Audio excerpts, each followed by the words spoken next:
están firmes, ¿verdad?, en el Señor, dispuestos a seguir trabajando, compartiendo el Evangelio, y damos gracias a Dios por eso.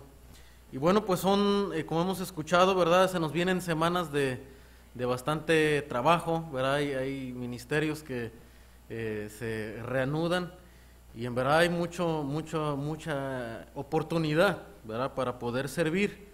Entonces, quisiéramos estar compartiendo, hermanos, también, ¿verdad?, temas, pasajes que nos puedan animar, ¿verdad?, a poder continuar en el servicio, recobrar fuerzas para aquellos que ya están involucrados, pero también, ¿verdad?, poder animar a otros para que se incorporen a diversos ministerios, ¿verdad?, oportunidades donde podemos servir, ¿verdad? Entonces, vamos a compartir en esta noche también acerca del servicio. Ahí en Filipenses capítulo 2 hemos visto en este pasaje cómo el Señor Jesús, ¿verdad?, llega a ser nuestro mayor ejemplo de servicio, ¿verdad? A Él tenemos que mirar cuando hablamos de la actitud de servir, ¿verdad?, de ser un siervo. Él es nuestro ejemplo supremo, Él es el quien nos anima, ¿verdad?, nos energiza, nos llena de energía para poder continuar en el servicio, y también nos da la forma en cómo debemos de seguir sirviendo, ¿verdad? Entonces, esta porción de Filipenses Pablo la usa para mostrarnos que Cristo es el siervo, ¿verdad?, por excelencia, y lo conecta, hermano, principalmente con la virtud, ¿verdad?, de Cristo, que es la humildad. Nos muestra cómo Él se humilló, ¿verdad?, a sí mismo, y en el versículo 3 del capítulo 2 también Pablo nos viene diciendo cuál debe ser la actitud, ¿verdad? Dice, nada hagáis por contienda o por vanagloria, antes bien, dice, con humildad, ¿verdad? O sea, nos da la actitud principal para el servicio es la humildad, o realmente es la fuente, ¿verdad?, para poder servir. Radica en una actitud de humildad. Sin la humildad no hay disposición de servir, ¿verdad?, a Dios, a los demás, estimando cada uno a los demás como superiores a él mismo, ¿verdad? Y nos hace un contraste porque entendemos que lo contrario, lo opuesto a la humildad, es el orgullo, ¿verdad? El orgullo, pues, ve a los demás como inferiores, se sobrepone sobre los demás, y la humildad tiene la capacidad de ver a sus semejantes como superiores a él mismo, y por eso puede servirles, ¿verdad? El corazón humilde es libre para servir porque ve a los demás, ¿verdad?, como superiores, y por eso puede tener disposición de atender las necesidades de otros, de colaborar, ¿verdad?, en la obra de Dios. Entonces, hermano, podemos ver que tanto el orgullo nos puede impedir servir con libertad, pero lo opuesto, desde luego la humildad nos ayuda a poder ministrar las necesidades de las demás personas, ¿verdad? Entonces, en esta mañana quisiera hablarles, ¿verdad?, de algunas manifestaciones del orgullo. En esta tarde, ¿verdad?, quisiera hablarles de las manifestaciones del orgullo y también algunas manifestaciones de la humildad, que son el contraste para que nosotros podamos servir más al Señor y más a los demás. Vamos a orar antes. Señor, te doy gracias, Padre, porque nos das el privilegio de seguir enseñando tu palabra y aún de poder meditar en ella, que nos da la pauta, Señor, la regla para cómo servirte, y nos da los motivos, Señor, para que no abandonemos este privilegio, Señor, que tenemos de ser tus siervos, de servir a los demás también. Señor, yo te ruego que tu palabra llegue a nuestro corazón, que examine en lo profundo, Señor, como ella tiene la capacidad de penetrar, Señor, hasta lo más profundo de nuestro ser. Pero que, Padre, también al ver nuestra necesidad seamos motivados a buscarte, a depender de ti y desear ponernos a disposición para que tú cambies nuestro corazón y seamos siervos tuyos, Señor, que podamos ver tu gloria y quedemos deseosos de amarte y de servirte también, Señor. Te pido que uses este sermón para edificación de mis hermanos y danos la disposición a cada uno de nosotros, Señor. Te lo ruego en Cristo Jesús. Amén. Muy bien, hermanos, ¿verdad? Entonces podemos ver aquí cómo, ¿verdad? El servicio llega a tener su raíz, ¿verdad? O la falta de él en el orgullo. El orgullo está enfocado en sí mismo, ¿verdad? Es una forma de autoadoración. Todos adoramos algo. O estamos adorando a Dios, o nos adoramos a nosotros mismos, ¿verdad? O algo que nos da placer, ¿verdad? En este mundo, pero al final el orgullo, ¿verdad? Llega a ser una forma de autoadoración. De hecho, hermano, pensando, ¿verdad? Reflexionando un poquito en esto, cuando el orgullo llega a ser una palabra muy, muy fuerte, ¿verdad?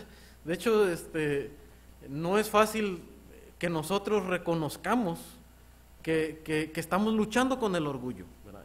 Realmente muchos de nosotros no quisiéramos, ¿verdad? Reconocer que nuestra lucha es el orgullo. Y tampoco es fácil decirle a otra persona, ¿verdad? Oye, tú eres orgulloso, ¿verdad? Muy probablemente se va a molestar, ¿verdad? Como que es una palabra que fuerte, ¿verdad? Que denota pues cosas profundas del corazón, ¿verdad? De hecho, entendemos que el orgullo llega a ser uno de los pecados, ¿verdad? Tal vez esenciales en nuestro corazón. Entonces, por eso tal vez no es tan fácil conectarlo, hermano, como una de las cosas que nos impiden servir a Dios. Pero la Biblia lo hace, ¿verdad? O sea, cuando habla de cómo debemos de servir, dice, debes de estimar a los demás como superiores a ti. O sea, eso es lo que nos da libertad para servir. Entonces podemos decir que lo que nos impide servir es tener un concepto demasiado elevado de nosotros mismos, ¿verdad? O una falta de humildad. Por eso tenemos que ver el orgullo, ¿verdad? Tenemos que ir ahí. ¿Y cuáles son algunas manifestaciones del orgullo? Que pueden desde luego pues ser parte de nosotros y que tal vez no nos podemos estar dando cuenta. Pero necesitamos verlas porque nos pueden impedir servir o servir adecuadamente, ¿verdad? Iniciarnos en el servicio o hacerlo de manera adecuada, ¿verdad? Una persona es orgullosa cuando ellos creen que de sí mismo son o deben ser la fuente de que es bueno, justo y digno de alabanza, ¿verdad? Esta es más o menos la definición del orgullo, ¿verdad? Trae muchas veces también competencia, como habla aquí, no lo hagas por contienda, no para recibir el aplauso, ¿verdad? Sino con humildad. Entonces, quisiera que viéramos unas manifestaciones, 3 nada más en esta noche.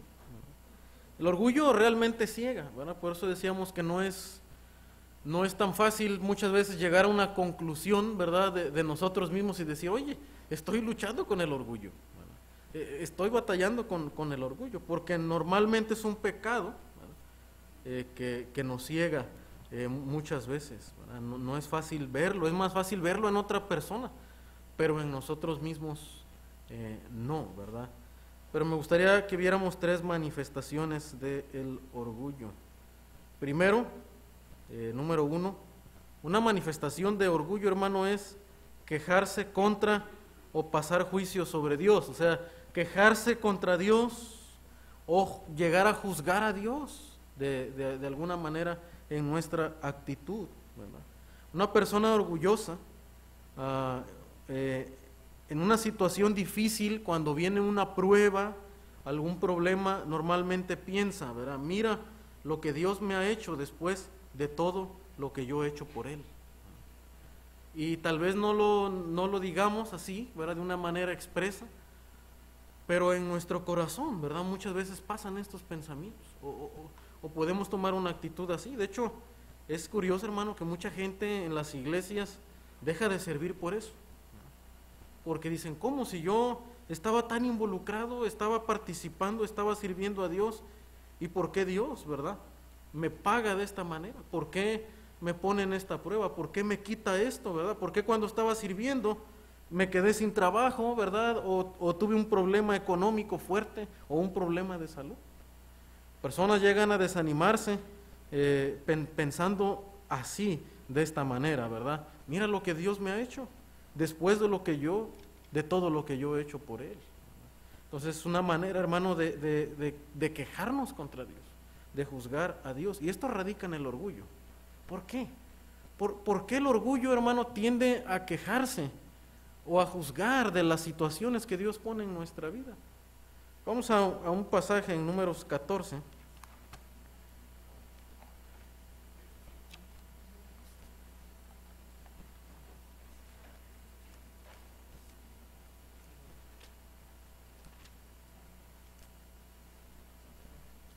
Números 14, del 1 al 4. ¿Se acuerda, verdad, el pueblo de Israel, después de que Dios los había sacado de Egipto, los sacó con mano fuerte, verdad? Con brazo fuerte y mano poderosa. Y estuvo con ellos durante el camino, ¿verdad? Y de día y de noche el Señor estaba con ellos. Y ellos todavía, hermanos, se quejan, ¿verdad? Se quejaban una y otra vez. Ojalá muriéramos en la tierra de Egipto o en este desierto, ojalá muriéramos. ¿Y por qué nos trae Jehová a esta tierra para caer a espada y que nuestras mujeres y nuestros niños sean por presa? ¿No nos sería mejor volvernos a Egipto? Y decían el uno al otro, designemos un capitán y volvámonos a Egipto, ¿verdad? Ellos se quejaban ante la prueba, cuando veían gigantes, veían una dificultad, ¿verdad? Se quejaban. No recordaban los hechos que Dios ya había hecho, lo que Dios ya había logrado, ¿verdad? Las victorias que Dios les había dado, la provisión, sino que se quejaban de Dios y juzgaban a Dios. Esto muestra, hermano, nuestro orgullo, porque llegamos a pensar, ¿verdad?, que Dios siempre tiene que satisfacer nuestras necesidades. El hombre cree, ¿verdad?, que Dios siempre debe satisfacer sus necesidades, o que Dios tiene que ajustarse, ¿verdad?, a lo que nosotros creemos que es mejor. Entonces, cuando vienen las pruebas, pensamos que la vida se salió de control, se salió del control de Dios. O más bien llegamos a creer que Dios tiene que ajustarse al control, ¿verdad?, o a lo que nosotros creemos que debe ser la vida, cómo debe ser la vida, ¿verdad? Y por eso cuando viene una prueba, nos quejamos. Eso manifiesta nuestro orgullo. De hecho, la prueba, hermano, cuando nosotros respondemos con queja o juicio sobre Dios, manifiesta nuestro orgullo. Como le digo, hermano, no nos es fácil reconocer en medio de la prueba, ¿verdad? Porque nuestra tendencia natural va a ser a sentirnos pues tristes, ¿verdad?, afligidos, y hasta cierto punto es normal. Pero a medida que empezamos a escudriñar la palabra y examinarnos, Dios va a revelar, hermano, al final que sí hay algo de orgullo cuando tomamos una actitud de queja. Por eso Romanos 9:20 nos dice, hermano, cómo debemos responder, ¿verdad?, o cómo no debemos responder ante Dios. ¿Cuál es la actitud que debemos de tener? Dice, más antes, oh hombre, ¿quién eres tú para que alterques con Dios? Dirá el vaso de barro al que lo formó, ¿por qué me has hecho así? O sea, y nos recuerda a una Job, un hombre justo, sí, era recto, pero hermano, al final también estaba reclamando a Dios, ¿verdad?, pensando en que si había vivido de tal o cual manera, entonces nunca tenía Dios que ponerlo en una aflicción. O sea, él no entendía por qué estaba pasando aflicción cuando había sido justo. Entonces, eso manifiesta nuestro orgullo, porque nosotros no podemos contender y altercar con Dios. Nosotros debemos de aceptar lo que Dios permite en nuestra vida. Y hermano, a veces llegamos a desanimarnos para servir a Dios, ¿verdad?, de una manera en la que nos quejamos, ¿verdad? ¿Por qué? ¿Por qué Dios, verdad, permite esto? Cuando yo le he servido, cuando yo he hecho esto o aquello, ¿verdad? Y no, hermano, esta actitud no debemos darle cabida en nuestro corazón. Lo que Dios encausa y hace en nuestra vida debemos de aceptarlo, ¿verdad? Y seguir sirviéndole a pesar de lo que está pasando en nuestra vida. No debe haber alguna circunstancia, ¿verdad?, que nos desanime de servir al Señor. Lo contrario, ¿verdad?, la actitud contraria, la queja contra Dios o buscar juzgar a Dios, manifiesta nuestro orgullo, revela nuestro orgullo. Pero lo contrario, hermano, lo que es la humildad en vez de quejarse contra Dios, reconoce y confía en el carácter de Dios, reconoce y confía en el carácter de Dios. Una persona humilde, hermano, reconoce quién es Dios y medita frecuentemente sobre el carácter de Dios. Porque hace esto, él confía en Dios mucho más que la persona orgullosa. Al final, hermano, lo que derriba el orgullo es nuestra confianza en Dios. Puede ser una persona, hermano, sencilla, ¿verdad?, pero que confía plenamente en Dios, ¿verdad? Él está confiado, él está gozoso por todo lo que Dios hace y permite en su vida, ¿verdad? Que puede estar contento a pesar de las pruebas. En las pruebas, él hasta le agradecerá a Dios para el recordatorio de cuánto él le necesita y por todo el bien que él está haciendo a través de la prueba, ¿verdad?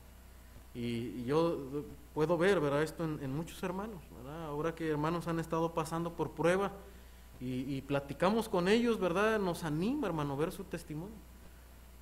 Vamos a visitarlos y ellos no, en verdad, no pronuncian ninguna queja. Están agradecidos, saben que Dios está obrando en sus vidas, ¿verdad? Y saben que eso los ayuda a depender más y a sentir más la necesidad de Dios. Entonces, hermano, una manifestación de humildad es eso, es reconocer y confiar en el carácter de Dios. Esa es la verdadera humildad. Y se ve en medio de las pruebas, cuando estamos aferrados al Señor, cuando estamos contentos en medio de las necesidades y de las aflicciones. Entonces, hermano, tal vez en esta noche usted puede identificar en su vida, ¿verdad?, una actitud de queja contra Dios en medio de las aflicciones, de las pruebas. Y tal vez eso le está impidiendo servir, hermano. Esa actitud, ¿verdad?, de falta de contentamiento, de confianza en Dios nos impide servir al Señor. Pero tal vez en esta noche, ¿verdad?, usted puede reconocer delante de Dios y decir: Señor, yo quiero servir. Ayuda a quitarme el orgullo, ¿verdad?, que hay en mi corazón, para que yo pueda servirte mejor y tener más deseo de servirte. Pero número 2, otra manifestación del orgullo es una falta de gratitud en general. Una falta de gratitud en general. Las personas orgullosas, hermano, usualmente piensan que merecen lo que es bueno. Por eso también la actitud de queja, porque el pueblo de Israel llegaba a creer que Dios tenía siempre, ¿verdad?, que darle lo bueno cuando ellos querían, en el momento que ellos querían. Entonces, el orgullo, lo que normalmente piensa, ¿verdad?, es que siempre van a merecer lo bueno. El resultado es que ellos no ven ninguna razón para estar agradecidos por lo que han recibido. Si yo pienso que yo siempre merezco lo bueno, entonces, aunque las personas hagan cosas buenas para mí, ¿cuál va a ser mi reacción? Bueno, es que yo merezco lo bueno, ¿verdad? O sea, yo merezco que los demás me sirvan y que me den las cosas buenas. Pero cuando yo entiendo, ¿verdad?, y soy humilde delante de Dios y veo a los demás como superiores a Él mismo, cuando otros hacen algo bueno por mí o me dan algo, ¿verdad?, entonces, ¿cuál es mi actitud? Es el agradecimiento, porque yo entiendo que en mí no hay nada bueno y yo no merezco nada de Dios ni de los demás. Yo soy un pecador vendido al pecado. Soy el peor, dice Pablo, ¿verdad? Yo soy el primero de los pecadores. Cuando yo reconozco esto, hermano, entonces empiezo a ser agradecido, porque todo lo bueno que las demás personas hagan a mi alrededor, aunque sea algo pequeño, ¿verdad?, algo sencillo, pero cuando lo hacen para mí, entonces yo soy agradecido por lo que he recibido. Pero el orgullo, ¿verdad?, no ve ninguna razón para estar agradecidos. De hecho, pueden hasta quejarse porque piensan que merecen algo mejor, ¿verdad? Llegan a tener una actitud de queja porque piensan que merecen algo mejor. También tienden a ser críticos, quejosos y descontentos. La persona orgullosa no tiene la práctica de estar agradecido hacia Dios y hacia otros, ¿verdad? Y hermano, es curioso porque otra vez, si nosotros hacemos un análisis, ¿verdad?, de nuestra vida, de nuestro andar diario, ¿cuántas veces pronunciamos queja, ¿verdad?, con nuestros labios? ¿Cuántas veces en el día solemos no estar mostrar descontento por las cosas que están pasando a nuestro alrededor? ¿Y con qué frecuencia nosotros le damos gracias a las demás personas, ¿verdad?, por cosas sencillas, ¿verdad?, que hacen por nosotros? ¿Cuántas veces somos agradecidos con la esposa, ¿verdad?, cuando prepara la comida, ¿verdad? O cuántas veces somos agradecidos por el esposo que provee. ¿Cuándo fue la última vez que le dimos gracias, ¿verdad?, a nuestro esposo porque se esfuerza, porque trabaja y provee para la casa? Es como que nosotros damos por hecho que los demás nos deben de servir, ¿verdad? O sea, yo doy por hecho que, pues mi esposa me va a atender y me tiene que preparar la comida, ¿verdad? O yo doy por hecho que mi esposo es el que debe proveer, ¿verdad? Inclusive cuando no hay las cosas que yo deseo, puedo quejarme porque no me está dando, ¿verdad?, lo que yo tenía o lo que yo quiero. Entonces, una falta de gratitud, hermano, note que la raíz es el orgullo. Es el orgullo en nuestro corazón, ¿verdad? Entonces, segundo de Crónicas 32.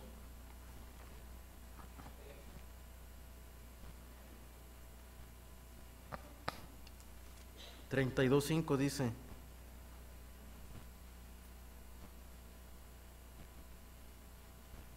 (32:25), perdón.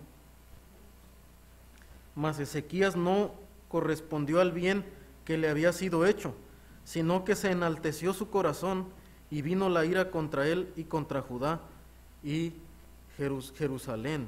Pero Ezequías, después de haberse enaltecido su corazón, se humilló, él y los moradores de Jerusalén, y no vino sobre ellos la ira de Jehová en los días de Ezequías, ¿verdad? Noten cómo conecta, hermano, el no corresponder, ¿verdad?, al bien que se le había hecho. O sea, no mostrarnos agradecidos cuando recibimos dones de parte de Dios o de parte de las demás personas. Por eso esto, hermano, tiene que ver con el servicio. ¿Por qué muchos hermanos en las iglesias no quieren servir o no tienen motivos para servir?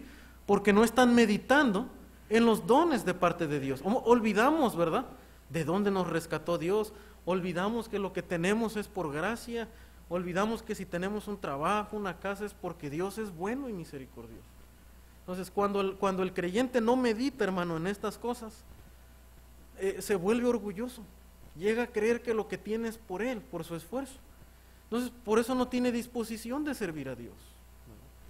Pero, hermano, cuando meditamos en quién éramos, de dónde Dios nos ha sacado y todo lo que ha hecho por nosotros, hermano, entendemos que no tengo yo con qué pagarle a Dios, qué devolverle a Dios por todo lo bueno que ha sido conmigo, hermano. Y lo único que yo puedo hacer es: aquí estoy, Señor, heme aquí estoy dispuesto para lo que tú quieras, en donde yo pueda servirte. No tengo con qué pagarte, pero soy tu siervo, ¿verdad?, y estoy dispuesto a servirte. Hermano, la falta de gratitud tiene su raíz en el orgullo e impide que nosotros podamos servir al Señor. Pero el contraste, hermano, de esta actitud, ¿verdad?, como dijimos, es una manifestación de la humildad. La humildad se manifiesta en verte a ti mismo como no teniendo ningún derecho a cuestionar o juzgar a un todopoderoso y perfecto Dios, ¿verdad?, ni de cuestionar a nadie. La humildad tiene esa capacidad, no cuestiona, no tiene una actitud de crítica, ¿verdad?, o de juzgar las cosas que suceden alrededor. No que no puede a veces dar un punto de vista, no que no puede sugerir, ¿verdad?, o aportar cuando Dios le dirige. Pero otra cosa, hermano, es tener una actitud de cuestionamiento, de crítica, ¿verdad? Y otra cosa es tener la disposición de ayudar y de animar y de involucrarse. Un hombre humilde piensa en Dios como su creador y en sí mismo como la creación de Dios. Él no se ve a sí mismo ni aún remotamente calificado a pasar juicio sobre Dios en lo que Dios hace. Él sabe que su perfecto y todo sabio Dios puede hacer cualquier cosa que le plazca y será lo mejor para él. Salmo 145, 7.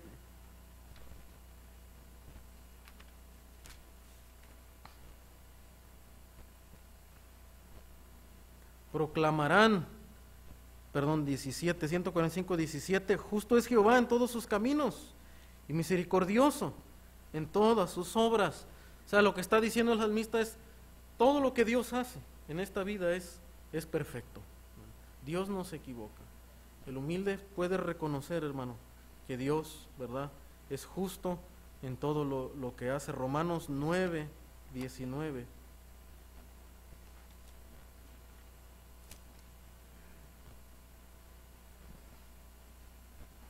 Pero me dirás, ¿por qué pues sin culpa? Porque ¿quién ha resistido a su voluntad? Mas antes, oh hombre, ¿quién eres tú para que alterques con Dios? Dirá el vaso de barro al que lo formó, ¿por qué me has hecho así? ¿O no tiene potestad el alfarero sobre el barro para hacer de la misma masa un vaso para honra y otro para deshonra? O sea, hermano, la humildad reconoce la perfecta sabiduría de Dios, que el hombre no tiene derecho a cuestionar a Dios, ni siquiera, hermano, ni siquiera pensar, ¿verdad? A veces llegamos a cuestionar a Dios, decirle, Señor, pero yo quería cantar ahí en la iglesia, ¿y por qué a mí no me diste una voz, verdad? Privilegiada como fulano de tal, ¿verdad? O tal hermana, ¿verdad? Y yo quería servirte ahí, pero tú no me diste voz. ¿Y por qué tengo que estar sirviendo aquí cuando yo quería hacer esto? O tal o cual cosa, ¿por qué no puedo tocar, verdad, tal instrumento? ¿Por qué a mí no me diste ese talento? ¿O por qué yo no puedo servir en esta área?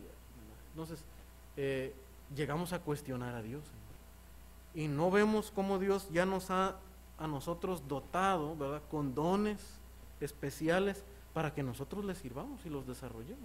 O sea, no vemos, de hecho, las virtudes que Dios ya nos ha dado para servirle, porque nos enfocamos en la vanagloria, ¿verdad?, o en la gloria del hombre, como pasaba en la iglesia de Corinto, ¿verdad? A veces ellos querían los dones más excelentes, ¿verdad?, según, o los que más visibles podían ser, y no aceptando lo que Dios ya les había dado, hermanos, ¿verdad? Entonces, que Dios nos ayude, hermano, a ser agradecidos por todo lo que Dios nos da, todo lo que Dios permite en nuestras vidas. Da gracias a Dios por la familia que tenemos, ¿verdad?, por los hijos que tenemos, y estar, ¿verdad?, con esa actitud delante del Señor. Vernos a nosotros como que no tenemos realmente un derecho, hermano, a cuestionar a Dios, ¿verdad? El ser humano no tiene ningún derecho de cuestionar a Dios por las cosas que Él hace. Número 3, la ira. La ira es otra manifestación del orgullo. La ira es otra manifestación del orgullo. A veces lo vemos como algo superficial. O sea, bueno, sí, yo soy enojón, ¿verdad? Soy iracundo, pero vamos, lo puedo controlar, ¿verdad? O, con alguna terapia yo puedo dominar, puedo controlar la ira. O sea, como es una reacción externa, no nos detenemos a pensar que tiene raíces profundas. Y es algo a veces espontáneo, ¿verdad?, que en un momento nos enojamos y después se nos pasa. Pero no nos damos cuenta que lo origina es el orgullo, y que el orgullo ahí lo traemos, ¿verdad? Y que en cualquier momento lo que va a hacer el orgullo es que se va a manifestar en forma de ira, de una manera externa. Pero ahora, la ira, hermano, no solamente se demuestra con arranques de ira o explosión de ira, en gritos, ¿verdad?, en agresividad. Nuestra ira puede incluir arranques, pero también aislamiento, ¿verdad? ¿Cuántas veces nosotros, ¿verdad?, hemos visto a nuestros hijos que cuando nosotros los mandamos a hacer algo o los regañamos, los exhortamos, se enojan, ¿verdad? Algunos reaccionan de manera iracunda, ¿verdad? Contestando y poniéndose al tú por tú, pero otros no. Otros, ¿qué hacen, verdad? Se encierran en su cuarto y no salen de ahí. Tal vez no hicieron mucho ruido, hermano, pero están enojados. Su manifestación de enojo, ¿verdad? Es encerrarse y decir, no te voy a escuchar, yo no quiero saber nada de ti, ¿verdad? O sea, yo estoy en lo correcto y a mí nadie me va a controlar y decir lo que tengo que hacer. Entonces, aislamiento es una manifestación de ira también, de estar enojado, de no estar de acuerdo con la autoridad. Hacer mala cara, ¿verdad? También, bueno, sí lo voy a hacer, ¿verdad? Pero no lo voy a hacer contento, ¿verdad? Entonces ahí está barriendo, ¿verdad? Pero está con mala cara, está mal encarado el joven, ¿verdad? La señorita o el niño, ¿verdad? O tira las cosas, ¿verdad? Para que vean que estoy enojado, ¿verdad? Sí lo voy a hacer, pero pues atente a las consecuencias, ¿verdad? También. Entonces son manifestaciones de ira. O frustración. Frustrarse, hermano, es una manifestación también de la ira, ¿verdad? De no hacer las cosas bien, ¿verdad? Con humildad, estar frustrado, obstaculizado, ¿verdad? Pero estoy molesto, estoy enojado, ¿verdad? Estoy enojado porque las cosas no me salieron como yo quería, ¿verdad? Y Dios no hizo las cosas como yo quería que las hiciera. Yo quería que todo estuviera acomodadito, ¿verdad? Sin problemas, que Dios me pusiera fulano de tal, ¿verdad? Y las cosas fáciles. Pero como las cosas se tornan difíciles, entonces me enojo, ¿verdad? Y me frustro, porque ya no salió fácil como yo quería que fuera fácil. Entonces, hermano, se da cuenta que sigue siendo una manifestación del orgullo, ¿verdad? Porque el orgullo quiere que las cosas se hagan a la manera de uno, giran en torno a nuestra vida, está enfocado en sí mismo, en adorarnos a nosotros mismos, ¿verdad? Entonces, hermano, una persona mayormente se enoja porque sus derechos o expectativas no son satisfechas, ¿verdad? Pues que la frustración también es un problema de ira. ¿Por qué? Porque yo tenía una expectativa, ¿verdad? Alta, o a lo que yo creía que debía ser, pero cuando no sale, entonces yo me enojo o me frustro, ¿verdad? Una manifestación, y sigue girando en torno a nosotros, ¿verdad? O porque no se han violado nuestros derechos, yo merecía tal vez aplauso, yo merecía gratitud, pero nadie lo hizo. Entonces me enojo porque me violaron mis derechos, ¿verdad? Vamos a Mateo capítulo 20.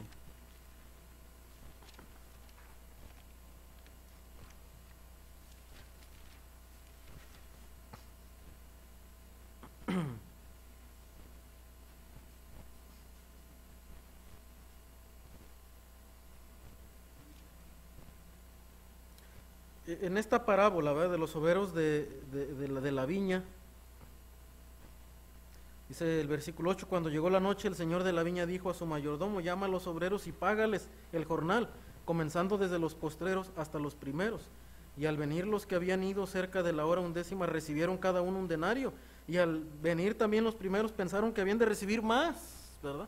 O sea, era la expectativa que ellos tenían. Estaba girando en torno a, si yo hice más, ¿verdad?, entonces tengo que recibir más. Pero también ellos recibieron un denario, y al recibirlo murmuraron contra el padre de familia. Esa es nuestra actitud, ¿verdad? De hecho, los hijos, ¿verdad?, siempre, pero ¿por qué le diste más, verdad? Si yo hice esto, ¿por qué, verdad? O ¿por qué a él lo mandas, verdad, a hacer esto y a mí me pones a hacer esto? Aquello es más trabajo, ¿verdad? Entonces, la actitud de queja, de frustración, de enojo, porque creemos que los demás están siendo injustos con nosotros. Pero noten el versículo 12, diciendo, estos postreros han trabajado una sola hora y los has hecho iguales a nosotros, que hemos soportado la carga y el calor del día. Él respondiendo dijo a uno de ellos, amigo, no te hago agravio. O sea, no creas que estoy siendo injusto, ¿verdad? Noten el concepto de justicia que tenían estas personas. ¿No conveniste conmigo en un denario? ¿Verdad? O sea, el trato era que va a ser un denario. Toma lo que es tuyo y vete. Pero quiero dar a este postrero como a ti. ¿Por qué, hermano? Porque él es el dueño. Y él puede dar de su dinero lo que él quiere, ¿verdad? Si él combina en un denario, él se lo va a dar, y si él se lo quiere regalarlo, y si no hizo nada, se lo va a dar, porque él es el dueño. Y luego dice, toma lo que es tuyo y vete, pero quiero dar a este postrero como a ti, ¿no me es lícito hacer lo que yo quiero con lo mío? ¿O tienes tu envidia porque yo soy bueno? Así los primeros serán postreros y los postreros primeros, porque muchos son llamados, mas pocos escogidos. Hermano, lo que no está diciendo, mira Dios, Él puede hacer lo que Él quiere con lo que es suyo. Y el hombre no tenemos por qué reclamarle a Dios, ¿verdad? Dios controla este mundo, hermano, y no debemos enojarnos por lo que Dios hace, ¿verdad? Si Dios bendice a otro, ¿verdad? No debemos enojarnos. Dios le ha dado a cada quien lo que Él quiere. Si mi hermano es rico y Dios le ha bendecido, ¿verdad? Dios le ha bendecido, Dios hace con él lo que Él quiere, ¿verdad? Si Dios quiso que yo batallara con la economía, ¿verdad? Y fuera pobre, gracias a Dios, ¿verdad? Dios le da a cada quien lo que Él quiere, pero yo no debo de pensar, ¿verdad? Entonces, pues yo no le voy a servir a Dios porque no me dio, ¿verdad? Y mire, y aquel no le sirve a Dios, ¿verdad? Y Dios lo bendice. No, ¿verdad? Nosotros debemos de servirle a Dios porque ya hemos recibido de Él su misericordia, y hemos recibido a su Hijo, y estar agradecidos con lo que Dios ya nos ha dado. Entonces, hermano, tal vez en esta noche podemos examinarnos, y tal vez nunca habíamos pensado que éramos personas iracundas, ¿verdad? O estábamos luchando con la ira. El aislarnos, hermano, también muestra una persona enojada. Alguien dice, bueno, pues yo, para no darles problemas, ¿verdad?, en la iglesia, pues mejor me aíslo, mejor no participo, mejor no me involucro. Bueno, el aislarse también quiere decir que hay un problema en nuestro corazón. Estamos enojados tal vez porque las cosas no se hicieron como nosotros queríamos que se hicieran, ¿verdad? Porque yo sugerí un color, ¿verdad? Y el hermano dijo otro color, o el pastor otro color, ¿verdad? Y entonces yo ya me enojé, y entonces digo, pues ya mejor no participo y no me involucro. Pero ¿qué muestra, hermano? Muestra un corazón enojado, ¿verdad? Hermano, y Dios quiere librarnos de ese tipo de cosas. Dios quiere que estemos contentos, que estemos gozosos, ¿verdad? Dios no quiere que seamos esclavos del orgullo, del enojo, hermano. La mayor satisfacción, hermano, cuando servimos, es el gozo mismo. Es el estar gozoso por haber servido al Señor, ¿verdad? Aunque se haya descompuesto la camioneta, ¿verdad?, en el camino, que hayamos pasado cansancio, nos hayamos quedado sin comer, ¿verdad? Hermano, hay gozo, eso no nos roba porque sabemos que le estamos sirviendo al Señor. Y es triste, hermano, cuando algún hermano se desanima en el camino, ¿verdad? Y no quiere servir, y hay queja en su corazón, hay enojo, porque se está perdiendo del gozo de servir. Se está perdiendo del gozo de servir. Y a veces nosotros llegamos a como el niño, ¿verdad? Llega a creer, pues estoy castigando a mi papá al no salir, ¿verdad?, de ahí. Pero la verdad, hermano, que el mal se lo está haciendo él en la ira, ¿verdad? En el enojo. El enojo lastima el corazón, hasta el estómago, ¿verdad? Pero hermano, nosotros no le hacemos ningún mal a Dios cuando dejamos de servir. No castigamos a nadie, ¿verdad?, al pastor, ni a la iglesia. Nos perdemos nosotros la bendición de servir al Señor. Y pudiendo sentir gozo, ¿verdad?, nos estamos llenando de ira, ¿verdad?, o de insatisfacción. Lo contrario de la ira, hermano, que se enfoca en uno mismo, es enfocarse en Cristo. El humilde, hermano, ve a Cristo como su vida y su primer amor. O sea, el hombre humilde, hermano, deja de quitar, empieza a quitar, ¿verdad?, sus ojos en las personas, en el aplauso de los hombres, o en la opinión de la gente, o en la gratitud de las personas. Empieza a enfocarse en Cristo. Cristo se convierte en su vida, en su primer amor. Lo que hace, lo hace para Cristo, ¿no?, para que el Evangelio, su obra, sean extendidas. No existe ninguna otra cosa o persona que ellos a lo que ellos deban de temer. Están dedicados a servir a Cristo. A través del día le hablan, le adoran, ¿verdad?, piensan en Dios frecuentemente. Filipenses 1:21. Ahí precisamente Pablo llegó a decir, hermanos, antes de llegar precisamente al capítulo 2, Pablo llegó a decir, para mí el vivir es Cristo y el morir es ganancia. Hermano, a Pablo ya ni siquiera la muerte le provocaba un temor. No. Imagínense, mucho menos el quedarse con hambre, ¿verdad? Dice que naufragaban y se perdían y sufrían y a veces dormían no dormía en su cama, ¿verdad? Pasaba incomodidades. ¿Por qué, hermano? Porque para Pablo ya no llegaron a ser importantes estas cosas. La comida, el vestido, el aplauso de los hombres, la comodidad, el descanso. Estas cosas para él llegaron a ser secundarias, hermano. Y él llegó a decir, para mí el vivir es Cristo. Todo se torna en servir a Cristo. Y si por el nombre de Cristo a veces tengo que pasar hambre, tengo que pasar necesidad, tengo que pasar hasta crítica, porque a veces por servir a Cristo, ¿verdad?, termina siendo uno criticado. No importa, dice Pablo, a mí no me importa, ¿verdad? Yo no vivo del aplauso de las personas. Para mí el vivir es Cristo. Y aún la muerte, ya no le tengo miedo, dice, porque es ganancia, porque voy a estar delante de la presencia de Dios, hermano. Que esto pueda convertirse, ¿verdad?, en nuestra filosofía de vida. Que Cristo sea nuestro motivo para vivir, hermano, en este mundo, servirle a Él. Hebreos capítulo 12 también.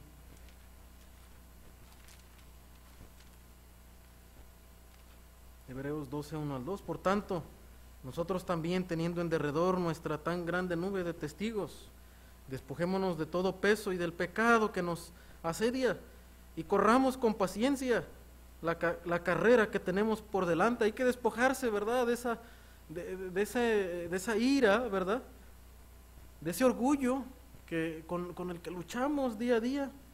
Dice, para que podamos correr y aguantar, porque la carrera de la vida cristiana es eso, hermano, es aguante, es resistir, ¿no? Que la vida cristiana es dura. Y luego nos dice, ¿verdad?, puestos los ojos en Jesús, el autor y consumador de la fe. ¿Cómo se corre la carrera, hermano? Hay que ir viendo a Cristo. Si nos detenemos a ver al ser humano, o lo que recibimos del ser humano, o a nosotros mismos, hermano, con nuestro orgullo, ¿verdad?, nos vamos a perder en la carrera. Vamos a abandonar la carrera de la fe, la carrera del servicio. Pero cuando ponemos los ojos en Jesús, en Él como ese siervo ejemplar, ese siervo humilde, el autor y consumador de la fe, ¿verdad?, el cual, dice, por el gozo puesto delante de Él sufrió la cruz, menospreciando el oprobio, y se sentó a la diestra del trono de Dios. Otra vez, hermano, para Cristo la presea, ¿verdad?, el premio que era, dice, el gozo. Él corrió porque sabía que al final de la carrera, hermano, había gozo. Y que eso nos motive a servir, hermano.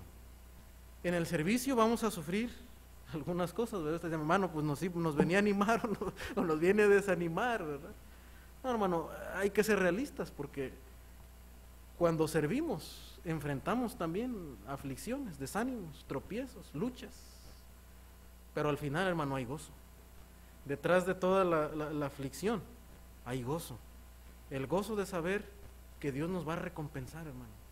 Y que es una bendición servir al Señor, ver cómo a través de nuestro servicio, hermano, inclusive gente viene a los pies del Señor. Cómo gente a través de los ministerios de la iglesia personas vienen al conocimiento de Dios. Cómo Dios a través del instituto, hermano, está levantando siervos. En la mañana iban 2 hermanos con nosotros que están en el instituto y iban con esa disposición. Ya empieza a haber frutos del instituto. Entonces vale la pena, hermano, estar ahí, ¿verdad? A veces preparar las clases y venir, ¿verdad? Y hacer, ¿verdad? La gente que sirve.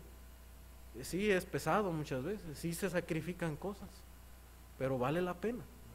Cuando empezamos a ver que la obra de Dios y su reino avanza, ¿verdad?, por el trabajo, el servicio que nosotros le estamos dando al Señor, hermano, ¿verdad? Entonces quisiera animarle en esta tarde a ser parte de la obra de Dios, dejando, ¿verdad?, nuestro orgullo, dejando atrás estas cosas, ¿verdad?, la queja, la ira que pueden inundar a nuestro corazón, y pedirle al Señor que nos llene de humildad. Como el Señor dijo al final, hermano, en Juan 15, separados de mí, nada podéis hacer. El servicio es algo que viene también del Señor. Y cuando nos mantenemos en la comunión con Él, cuando no abandonamos la comunión con Él, la palabra, la oración, nos da fuerzas, hermano. Pero si usted abandona en medio aún del servicio, del hacer y del quehacer, abandona la comunión con su Señor, abandona la palabra y la oración, hermano, empezamos a centrarnos en nosotros mismos. Y regresa otra vez la ira, la queja, el orgullo, la frustración, porque perdemos el enfoque, ¿no? Perdemos de vista al Señor. Hermano, que podamos en esta semana mantener la comunión con el Señor y involucrarnos, ¿verdad? Servir, busquemos las oportunidades para servir, pidamos aún, ¿verdad? A veces dirección del pastor para decir, hermanos, ¿dónde puedo involucrarme, verdad? ¿En dónde hay necesidad? ¿Cómo puedo usar mis dones, verdad? Las cosas que Dios me ha dado. Vamos a orar, hermanos. Padre Celestial, te doy gracias por tu palabra, Señor, porque de alguna manera también confronta, Señor, sí, nuestro corazón, pero sabemos que tú lo haces por amor, Señor, porque no quieres que nos perdamos, Señor, en el orgullo, en la falta de gozo, en la ira, Señor. Padre, tú quieres que tengamos vidas plenas, llenas de gozo. Tú quieres desarrollar en nosotros un corazón humilde para poder servirte, Señor, y poder experimentar ese gozo que tú experimentaste aún al ir a la cruz. Padre, yo te ruego que tú produzcas en nosotros un corazón humilde, dispuesto a servir, a sacrificarse, Señor, por otros, a servir con libertad a los demás, que podamos ver a cada uno de nuestros hermanos como superiores a nosotros mismos, sin importar qué posición tengamos, qué título, qué nombre, qué antigüedad tengamos en la iglesia.